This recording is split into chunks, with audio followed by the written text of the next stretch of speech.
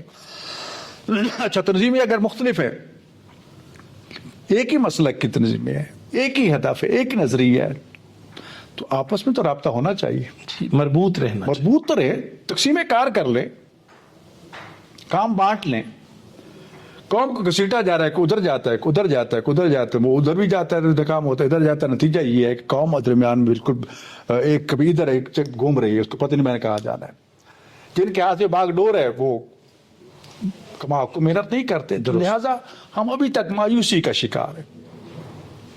قبلہ جی، ماشاءاللہ سے آپ نے اپنے جو پاکستان میں تعلیمی اداروں میں جو نصاب ہے، اس عنوان سے گزشتہ حکومت نے، گزشتہ دور حکومت میں جو اس میں تبدیلی کے عنوان سے کچھ معاملات ہوئے، تو میرا سوال تو اگلا یہی تھا، اس سے پہلے ہی آپ نے جواب عطا فرما دیا، اور مجھے آج وہی بات ہے کہ آج دہلیز باب مدینۃ العلم کے دریوزہ گر کی طرح مجھے یہ خوشبو آئی کہ میرے ذہن میں سوال تھا کہ پاکستان کے تعلیمی اداروں میں شیعہ طلباء اور اس میں نصاب میں جو تبدیلی ہوئی، اس میں تاریخ اسلام میں جو اہل بیت اطہار کا جو تاریخی اور کلیدی کردار ہے، اس کو فراموش کرنے کی ایک کوشش ہوئی، اور آپ نے اپنے منصب سے دیانتداری کرتے ہوئے آپ نے کما حق ہو اس پر آپ نے اپنا قومی موقف جو ہے وہ اداروں تک پہنچایا، اور میں یہ سمجھتا ہوں یہ بہت بڑی بات ہے، یہ قوم کی خدمت ہے، یہ دھرتی کی خدمت ہے، یہ ملک کی خدمت ہے، اور یہ محمد علی جناح رحمۃ اللہ علیہ کے ہم مسلک قوم قبیلے کی ایک نمائندگی کا بہترین طرز عمل ہے۔ قبلہ جی، میں یہ عرض کرنا چاہتا ہوں، آپ نے ان موضوعات پر وہ جوابات عطا فرمائے، وہ باتیں کہہ دیں جو شاید میرے سوال نامے کی جو ترتیب ہے وہ متاثر ہو گئی۔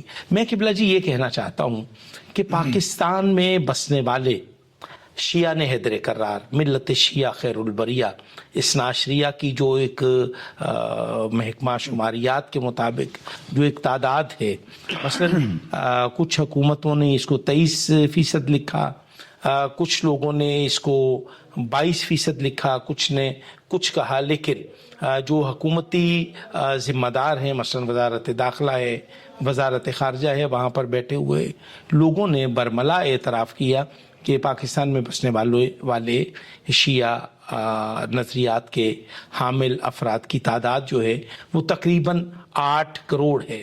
تو میں یہ سمجھتا ہوں کہ آپ پاکستان میں بسنے والے دیگر اگر متناسب نمائندگی کی بنیاد پر اگر حکومتی ایوانوں میں بیٹھے ہوئے افراد یا بیٹھنے والے افراد کا انتخاب عمل میں لایا جائے تو آپ کیا سمجھتے ہیں کہ پاکستان کا جو سیاسی ڈھانچہ ہے، اگر ہم اس کو متناسب نمائندگی کی بنیاد پر اگر انتخاب ہو تو ہماری حکومتی ایوانوں میں تعداد کس قدر ہم غالب آ سکتے ہیں؟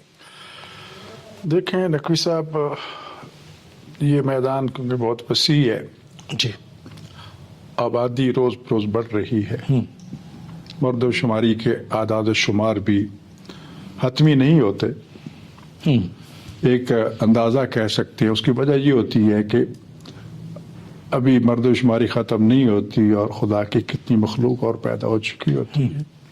ایک اسٹیمیٹ ہوتا ہے، اندازہ ہوتا ہے، جس کو بنیاد بنا کے حکومتیں اپنے ملک کے فیصلے کرتی ہے، بجٹ بناتے ہیں، اپنے پروجیکٹ بناتے ہیں، اپنے عالمی سطح پہ جو حقوق معاملات ہوتے ہیں ان کی ایک منصوبہ بندی کرنے میں آسانی ہوتی ہے۔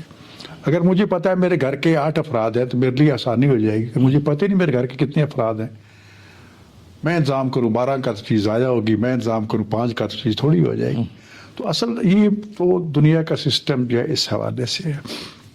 ہمارے یہاں مصیبت یہی رہی ہے کہ میں پہلے بھی عرض کر چکا ہوں کہ پاکستان کے شیعہ جو ہیں وہ اپنے اہداف سے غافل ہیں، ہٹا دیے گئے۔ ہم نے نعرہ لگا دیا، جبکہ قائد اعظم محمد علی جناح شیعہ تھے، بانی پاکستان قائد اعظم ڈنکے کی چوٹ پہ شیعہ تھے، کوئی ڈھکی چھپی بات نہیں ہے۔ اس کے بعد کتنی نمایاں شخصیات تو کلم کھلا شیعہ تھی، جن اور ان کا کلیدی کردار تھا، لیکن یہ ان کا ایک عالی ظرف تھا کہ انہوں نے مسلمان کو لیا ہے، شیعہ سنی کو نہیں لیا، یعنی کہ گروہی تفریق کو رواج نہیں دیا۔ اس میں افسوس یہ ہے کہ ہمارے کچھ جو از خود کہوں کہ خود ساختہ لیڈران یا کچھ قیادت کا شوق تو ہے لیڈری کا، لیکن وہ اہلیت اور صلاحیت نہیں رکھتے، انہوں نے یہ نعرہ لگایا جی وہ جی جو حکومت جوتے کی نوک پہ، جو ہمیں حکومت نہیں چاہیے جی، ہمیں آزاداری دی جائے جی، ہمیں یہ دیا جائے، ہمیں وہ دیا جائے، جبکہ یہ سوچ بہت، میں لفظ کیا کہوں، انتہائی نامعقول سوچ۔ جی درست فرمایا۔ اسلام میں جو سیاست کا تصور ہے، اور کوئی اس کو مانے یا نہ مانے، زیارت جامعہ چہاردہ معصومین علیہ السلام کے بارے میں ظاہراً حضرت امام جعفر صادق علیہ السلام سے وہ زیارت ہے۔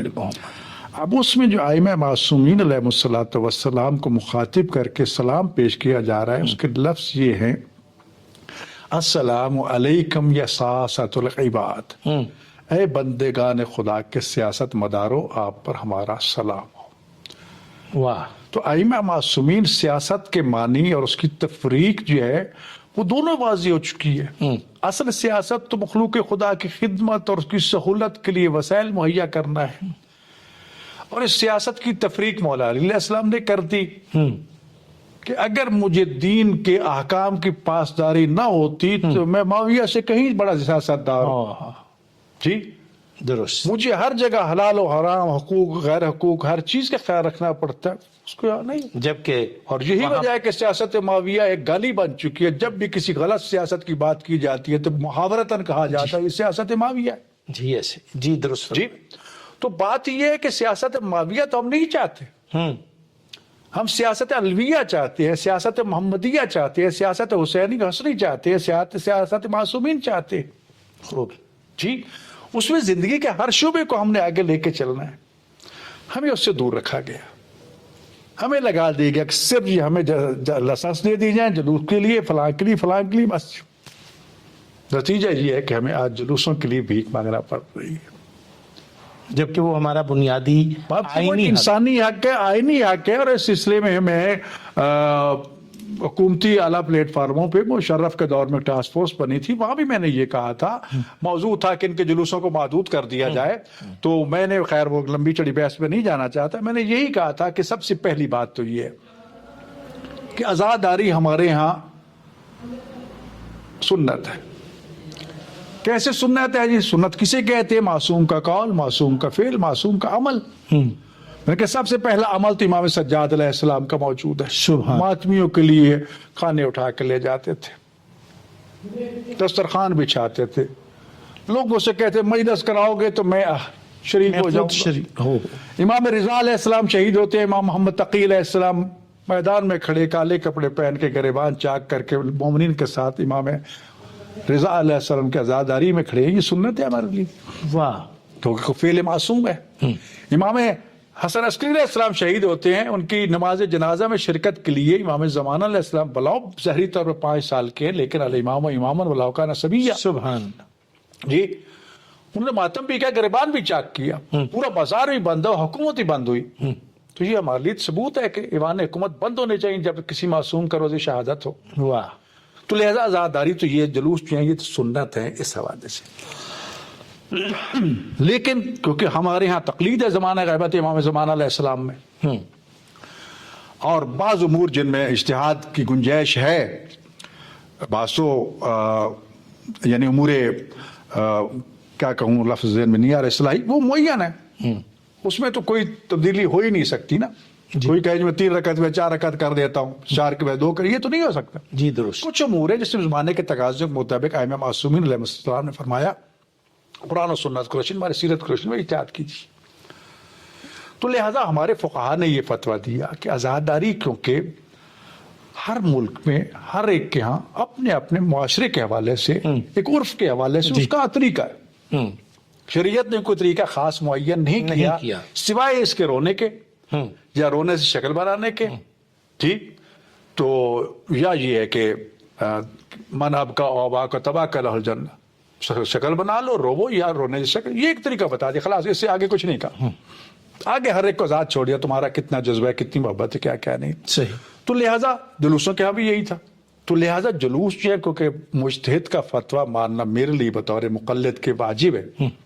جب میرا مجتہد یہ کہتا ہے کہ جناب آپ نے جلوس میں شرکت کرنی ہے، عزاداری یہ روح عبادت ہے، بقائے اسلام کی ضمانت ہے، عزاداری جو ہے اس کو کبھی ترک نہ کرنا، اور کتنے فرامین موجود ہیں. تو لہٰذا ایک مقلد کے حیثیت سے مجھ پر واجب ہے کہ میں جلوس میں بھی شریک ہوں، میں عزاداری میں شرکت کروں، جہاں جہاں میرے لیے ممکن ہے وہ میں کروں.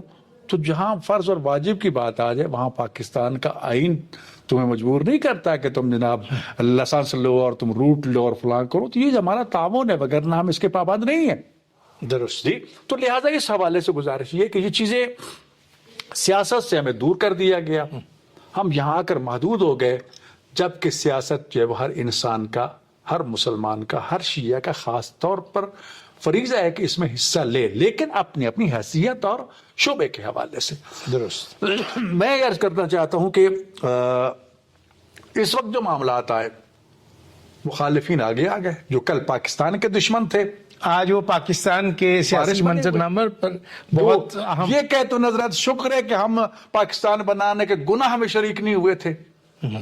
آج وہ پاکستان کے سارے معاملات میں مداخلت کر رہے ہیں.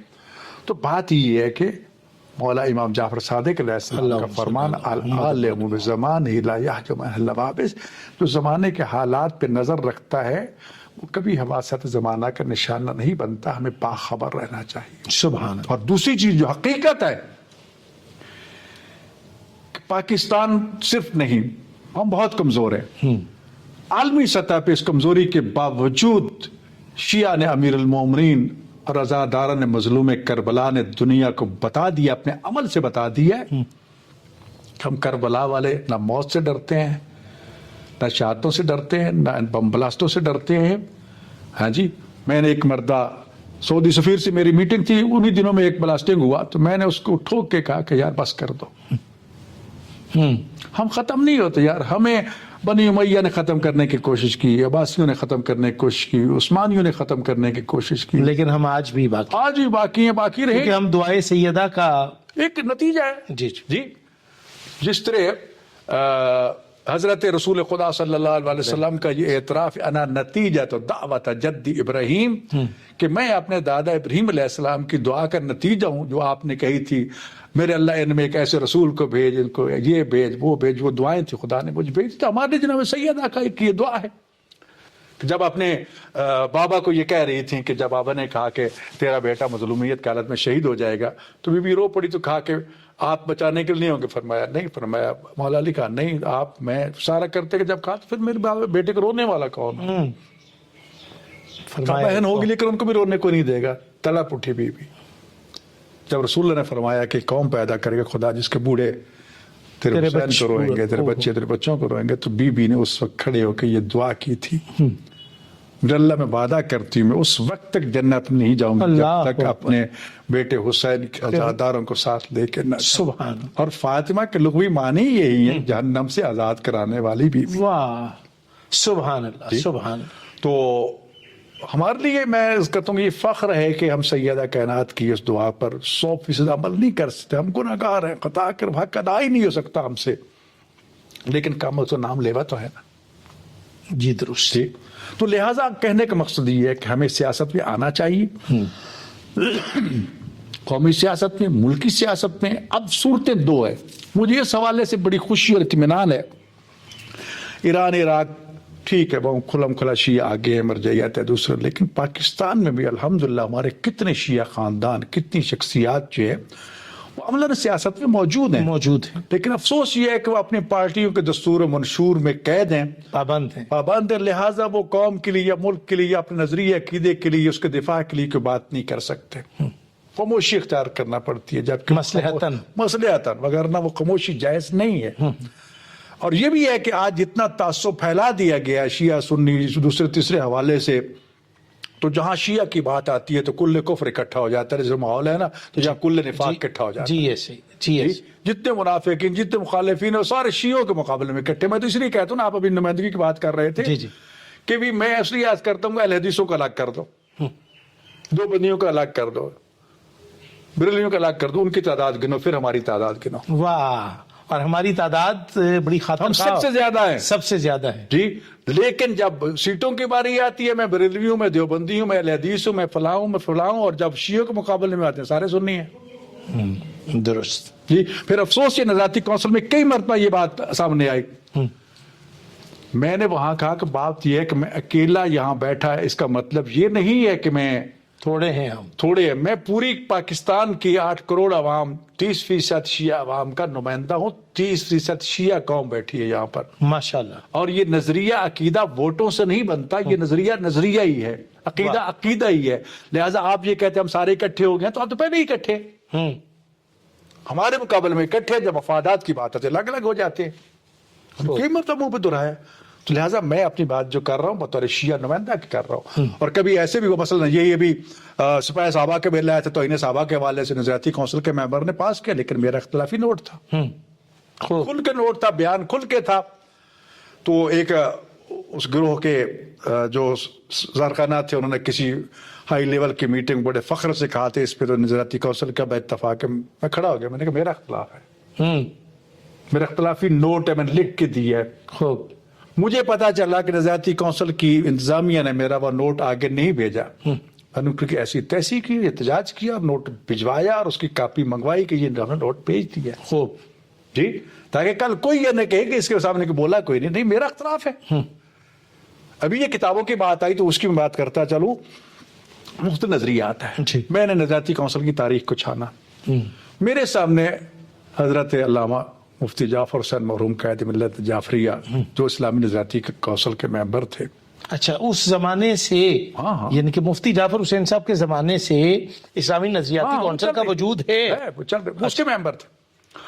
ان کا ایک اجلاس ڈھاکہ میں ہوا تھا جس میں یہ پاس ہوا تھا کہ نصاب تعلیم کے لیے جو معیار مقرر کیا گیا وہ یہ تھا کہ ایک حصہ مشترکات پہ ہونا چاہیے، ایک حصہ شیعہ طلبہ کے لیے، ایک سنی طلبہ کے لیے. اس کی کمیٹیاں بنی، اس پہ نصاب مرتب کیا گیا، اس پہ کام ہوا، آگے نہ بڑھ سکا. پھر اس کے بعد اس کی دوسری میٹنگ لاہور میں ہوئی تھی جس کی تائید و تصدیق کی گئی تھی. میں نے وہی ساری قراردادیں طے شدہ معاملہ اٹھایا، نظریاتی کونسل کے سامنے پیش کر دیا. یہ طے شدہ چیز ہے اور میں بھی یہی چاہتا ہوں. واہ جی، لہذا نظریاتی کونسل کو کوئی نیا فیصلہ کرنے کی ضرورت نہیں ہے، پہلے سے اس کا آلریڈی یہ فیصلہ موجود ہے، اس کو لے آؤ. کونسل نے فیصلہ اوکے کر دیا، تسلیم کر لیا، خوب آگے بھیج بھی دیا. لیکن منافقت اگلے اجلاس میں گئے تو ایک صاحب میں نے وہ اختلافی نوٹ بھیجا تھا، یہ کیا تھا، وہ کیا تھا. اب چیئرمین نے منافقت کی اور وہ دوبارہ اس کو ٹیبل پہ لے آیا. یعنی کہ اس کو نافذ العمل ہونے سے مرحلے سے روک دیا گیا. میں نے کہا کہ بات یہ ہے کہ وہ جی پانی سر سے گزر چکے اور یہ مشترکات بات، میں نے کہا مجھے یہ بھی منظور ہے. جی، دانائی، تدبر اور حکمت. لیکن جب مشترکات لکھے جائیں گے تو پھر میری مرضی سے لکھے جائیں گے. ایک شخصیت تمہارے یہاں ہیرو ہے، میرے یہاں زیرو ہے، خوب میں اس کو قبول نہیں کروں گا. ٹھیک، پھر یہ بات چلے گی. خوب درود پہ مسئلہ تھا، بہت بڑا ہنگامہ. ایک صاحب نے قومی اسمبلی سے پاس کروایا کچھ اور نافذ کچھ ہوا کہ صلی اللہ علیہ وآلہ وصحابہ وازواجہ پتنی کیا کچھ کر کلا دیا. میں نے کہا اصل درود جو ہے وہ درود ابراہیمی سے لیں یا جو نماز میں درود پڑھتے ہیں وہ علیہ کے ساتھ ہے. جی، حتیٰ کہ یہاں تک وہ علی علیہ کی بھی رسول اللہ نے مخالفت کی تھی کہ مجھے اللہ کے ذریعے میری آل سے دور نہ کیا جائے. جی، اللہم صلی علی محمد و آل محمد. اللہ علی محمد اگرچہ صحیح ہے لیکن فرمایا نہیں اللہ کا بھی وقفہ پیدا نہ کرو، اللہ کے ذریعے بھی دور نہ کرو. سبحان اللہ. تفاصیر موجود ہے، کافی لہدیں ہوئی، کافی اس میں تلخیاں بھی ہوئی، لیکن الحمدللہ اتفاق ہوا کہ 5 طریقے جو ہیں اس کو منظور کیا نظریاتی کونسل نے. صلی اللہ علیہ وآلہ وسلم، صلی اللہ علیہ وآلہ وصحابہ وسلم، صلی اللہ علیہ وسلم. اس تو 4-5 طریقے کہ ان میں سے جو بھی کوئی اختیار کرنا چاہے آزاد ہے، کسی کو ہم مجبور نہیں کر سکتے. ٹھیک ہے، درست. نتیجہ یہ کہ اب آہستہ آہستہ وہ چیزیں واپس آ گئی ہیں. تو بات یہ ہے کہ اتنے معاملات میں ہمیں ہر جگہ اپنے موقف کی تائید و تصدیق کرنا پڑی. سلیبس کی بات کرو، سلیبس تو میں جب پہلی دفعہ نظریاتی کونسل کا ممبر بنا تھا، پہلے دن ہی جو میرے سامنے ایجنڈا آیا تھا وہ لا کالجز کا سلیبس تھا. ٹھیک، پہلا دن تھا، مجھے کوئی تجربہ نہیں ہے، کوئی سابقہ نہیں ہے، سب بزرگان تجربہ کار میں ان کے مقابلے میں ایک چھوٹا سا. تو جب میں نے وہ دیکھا تو میں نے یہی سوال اٹھایا کہ یہ سلیبس کس لیے. تو کہا گیا جی ہم اس لیے بنا رہے ہیں کہ تاکہ مفتیوں سے وکیلوں اور ججوں کی جان چھوٹ جائے. اس لیے ہم اس میں دینی کتابیں، اسلامی کتابیں لانا چاہتے ہیں کہ ہمارا قانون دان جو ہے وہ اسلامی فقہ سے بھی آگاہ ہو. میں نے کہا یہ آپ کا نصاب تو جان نہیں چھڑا رہا مفتیوں سے. خیر وہ پہلا دن تھا، وہ انڈر پریشر کرنے کی کوشش کی گئی. یہ جی، میں نے کہا بات سنو، اس میں ایک بھی شیعہ کتاب نہیں ہے، تو شیعہ مفتیوں کو تو آپ محتاج رہے. کیا شیعہ مفتیوں سے جان نہیں چھڑانا چاہتے آپ؟ تو لہذا شیعہ کتابیں بھی لے کے آؤ اس میں تاکہ آپ کا ہدف پورا ہو. تو خیر بڑی لمبی چوڑی بات سی، وہ جیت ہم اس کو ختم ابھی فائنل کرنا چاہتے ہیں. میں کہ یار ابھی کرو، میں آپ سے ٹائم نہیں لینا چاہتا. اب یہ ان کے لیے ایک بڑا عجیب جواب تھا کہ یہ کیا کہہ رہے ہیں، ابھی لکھواتا ہوں. میں ماضی کی طرف نہیں جا رہا تھا، ہمارے بعض بزرگان کی کوتاہیاں، غلطیاں یا وہ اپنی جگہ پہ منظوریاں ان کی ہوگی.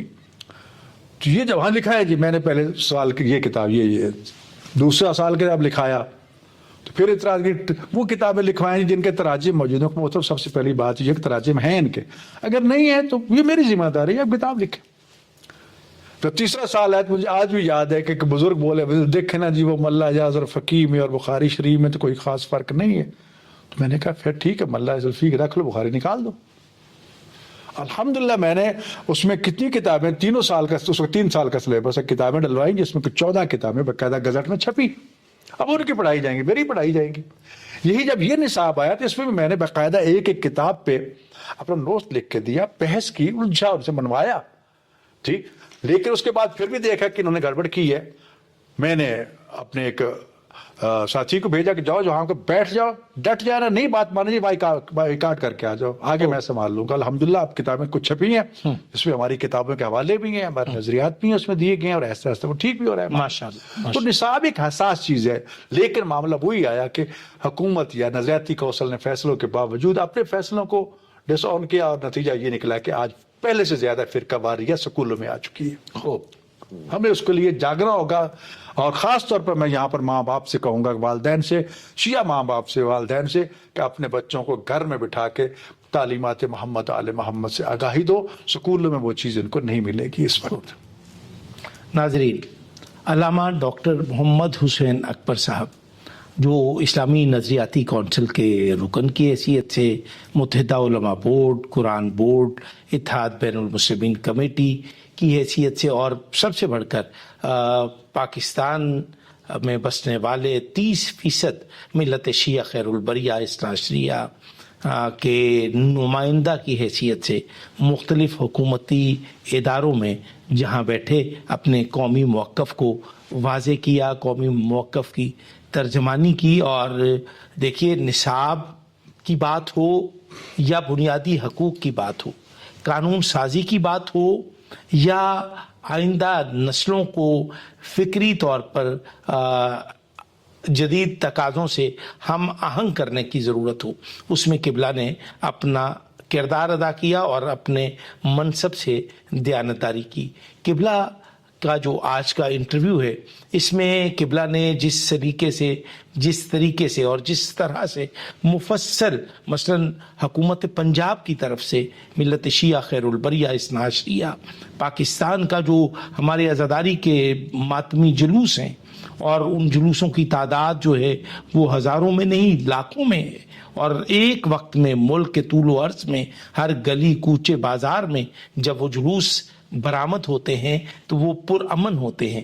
حکومتی چیف ایگزیکٹو کی جو اعتراف ہے, یہ میرے لیے, میرے مکتب کے لیے اور بانی پاکستان حضرت قائد اعظم محمد علی جناح رحمۃ اللہ علیہ کے ہم مسلک قوم قبیلے کے لیے ایک اعزاز اور عزت کی بات ہے. اور میں یہاں پر ایک بار پھر سے حکومت پنجاب کی جانب سے عزاداری کے مجالس کے پروگراموں میں, ان کے راستوں میں جو پانی کی سبیلیں, ٹھنڈے اور میٹھے پانی کی سبیلیں, نیاز, تبرکات کی جو تقسیم ہے, اور میں یہ سمجھتا ہوں کہ پاکستان کا جو نظام حکومت ہے, اس میں مختلف ادوار میں مختلف سیاسی جماعتیں جو ہیں وہ حکمران بنتی ہیں.